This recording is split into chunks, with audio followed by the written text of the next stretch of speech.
Hey guys, this is Bhavika और आज मैं आपकी लाई हूँ एक नया लेक्चर जिसका नेम है डबल सर्कुलेशन। आज हम डबल सर्कुलेशन के बारे में डिस्कस करेंगे। तो स्टार्ट करते हैं एक नए लेक्चर से जिसका नेम है डबल सर्कुलेशन। डबल सर्कुलेशन क्या है? सबसे पहले डबल सर्कुलेशन को जानने के लिए हमें किसके बारे में पता होना चाहिए? हार्ट के बारे में। हार्ट जो है वो 4 चैम्बर्ड होता है। हमारा हार्ट कितना चैम्बर है? 4 चैम्बर्ड। ऊपर के 2 छोटे चैम्बर होते हैं जिनको हम एट्रियम कहते हैं, और नीचे के जो बड़े चैम्बर होते हैं जिन्हें लार्जर चैम्बर कहते हैं उनको हम क्या कहते हैं? वेंट्रिकल। इन्हें हम राइट और लेफ़्ट के बेसिस पर डिवाइड करते हैं। राइट आर्ट्रियम, लेफ़्ट आर्ट्रियम, नीचे वाला राइट वेंट्रिकल और लेफ़्ट वेंट्रिकल। आज हम ब्लड के फ्लो के बारे में डिस्कस करेंगे। हमें पता चल गया कितने चैम्बर हैं? 4 चैम्बर। और ये क्या है? ये ट्राइकस्पिड वॉल्व और बाइकस्पिड वॉल्व। राइट साइड में जो 3 है वो वॉल्व पाई जाती है, उन्हें हम बोलते हैं ट्राइकस्पिड वॉल्व। और लेफ्ट साइड में क्या पाई जाती है? Bicuspid valve. इनके थ्रू जो ब्लड है वो लेफ्ट आर्ट्रियम से लेफ्ट वेंट्रिकल में आता है। तो क्या हुआ, हम देखेंगे डबल सर्कुलेशन को, और डबल सर्कुलेशन क्यों कहते हैं ये भी बताएंगे। सबसे पहले बॉडी की सेल्स ने क्या बनाई? कार्बन डाइऑक्साइड बनाई। तो ब्लड कैसा था? Deoxygenated blood. डीऑक्सीजनेट का मतलब क्या होता है? CO2 का अमाउंट इसमें ज़्यादा था। जो ब्लड है उसमें किसका अमाउंट ज़्यादा है? CO2 का। इसीलिए वो ब्लड कैसा हो गया? डीऑक्सीजनेटेड, मतलब अनप्योर ब्लड, अशुद्ध रुधिर।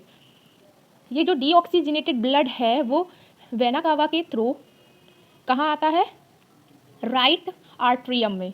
बॉडी किसके थ्रू आया? वेना कावा के थ्रू। कहाँ पे आया? राइट आर्ट्रियम में।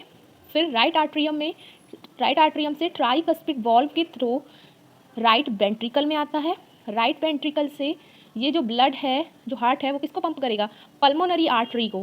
पल्मोनरी आर्टरी, हमें ये पता है कि पल्मोनरी आर्टरी में हमेशा प्योर ब्लड फ्लो करता है, लेकिन एक हमारी बॉडी में एक विशेष टाइप की आर्टरी होती हैं जो अनप्योर ब्लड भी ले जाती हैं। उन आर्टरी को हम क्या कहते हैं? Pulmonary artery. उन आर्टरी को हम पल्मोनरी आर्टरी कहते हैं। इसमें से ऐसा क्वेश्चन बन सकता है कि किस आर्टरी में डीऑक्सीजनेटेड ब्लड फ्लो करता है? वो है पल्मोनरी आर्टरी। वैसे आर्टरी में हमेशा प्योर ब्लड फ्लो करता है। तो क्या होगा? ये राइट वेंट्रिकल से जो ब्लड है वो कहाँ जाएगा?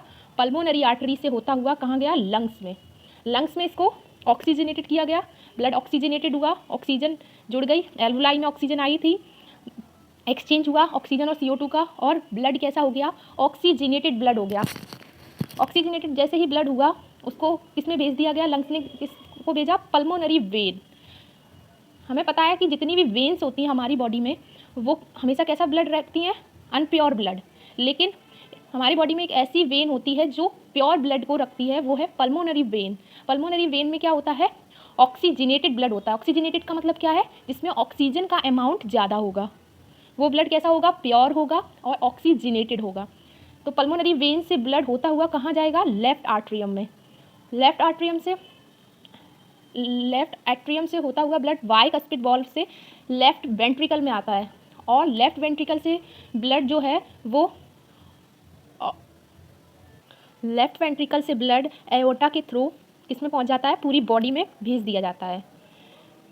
इसको डबल सर्कुलेशन इसलिए कहते हैं क्योंकि ब्लड जो है वो हार्ट से 2 बार होकर गुजर रहा है, इसीलिए इसको क्या कहते हैं? Double circulation. अगर एक बार होकर गुजरता तो उसे हम क्या बोलते हैं? Single circulation. देखो पहले क्या हुआ था? जो अनप्योर ब्लड था पहले राइट आर्ट्रियम से राइट वेंट्रिकल में, फिर लंग्स में गया, लंग्स से क्या हुआ? ऑक्सीजनेटेड हुआ। ऑक्सीजनेटेड जो ब्लड है वो लेफ्ट आर्ट्रियम में गया, मतलब 2 बार होकर गुजर रहा है, इसीलिए इसको हम क्या कहते हैं? Double circulation.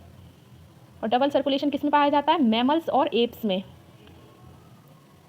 आई होप आपको ये लेक्चर पसंद आया हो। अगर लेक्चर पसंद आया है तो उसको लाइक, शेयर एंड सब्सक्राइब जरूर करना। मिलते हैं अगले लेक्चर में। Thank you.